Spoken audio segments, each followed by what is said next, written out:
This is Your Money Moment, sponsored by First Bank Texas. Hi, and welcome back to the First Bank Texas Money Moment, where we've been talking about your financial wellness. If you guys remember, over the last couple of weeks, we have been talking about budgets. And I want to remind you that one of the most important ways to change the way you handle your money is going to be through a budget. Go ahead, Jason. Yeah, so today we're going to dive a little bit deeper into how to get that budget going, the different steps that you can take in order to have a good solid budget and obtain your future goals and finances. And in that same vein, you know, budgets can be boring, and we kind of talked about that, how nobody likes them. One of the important things that a budget does is it helps you meet your financial goals. So along with budgeting, you want to figure out, what is your financial goal? Are you looking to save money? Are you wanting to take a special trip? Are you wanting to buy a house? Are you wanting, you know, something smaller like paying off credit card debt?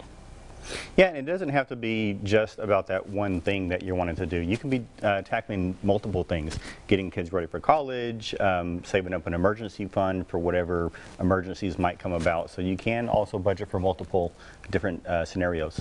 So that's what we're going to do today, is we're going to take a closer look at the budgeting process and how it's going to work for you. Sure. So I think the first thing that you need to do is take a look at your income versus expenses. You have to know those two things to know exactly how to get your budget started. So where do you get that information from, Jason? Well, I tell you where I would get it from is going back to your bank statement. Look at the last few bank statements that you've had, and take a look at your deposits, your direct deposits, you know, things like that.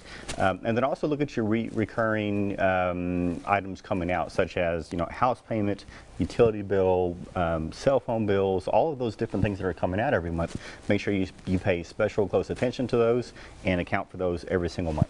So I can tell you, for me, whenever I got started with that, one of the biggest obstacles to starting that budget, and I'm actually in the process of doing that now because I like to do that every January, is I sit down and I think, oh, I've got all my stuff, and I start writing it out and penciling it out, and then I'm like, oh, I don't have this, oh, I don't have that. So even before we start that, I do want to express the importance of getting organized and to think about what are all the things that I'm going to be looking at here, and go ahead and try to get all those things in front of you. Because if you're like me, I don't have something I need, an excuse to stop, something more important I think comes up, and then next thing I know, I haven't finished my budget. So.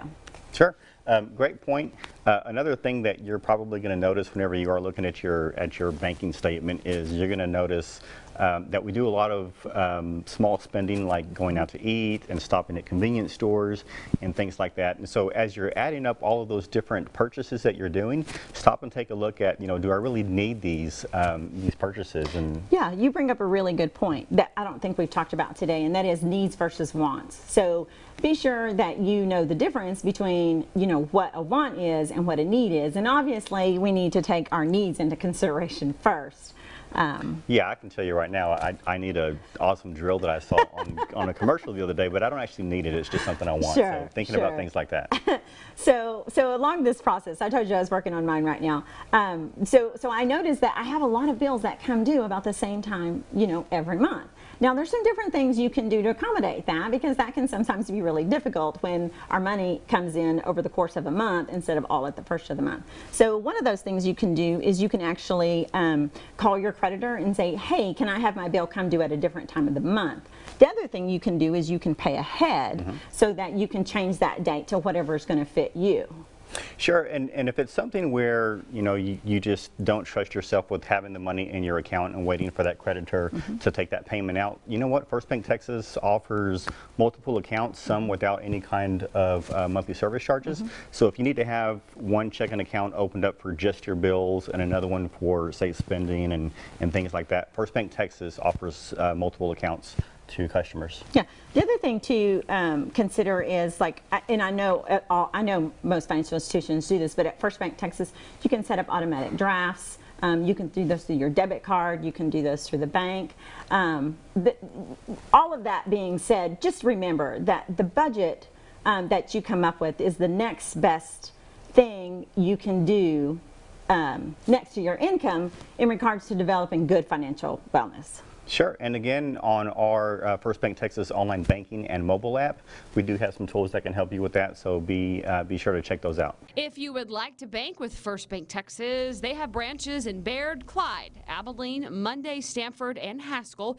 You can find them online at go2fbt.com, and you can also find them on Facebook. If you have a money question for First Bank Texas, you can email those to customerservice@go2fbt.com. This Money Moment was sponsored by First Bank Texas.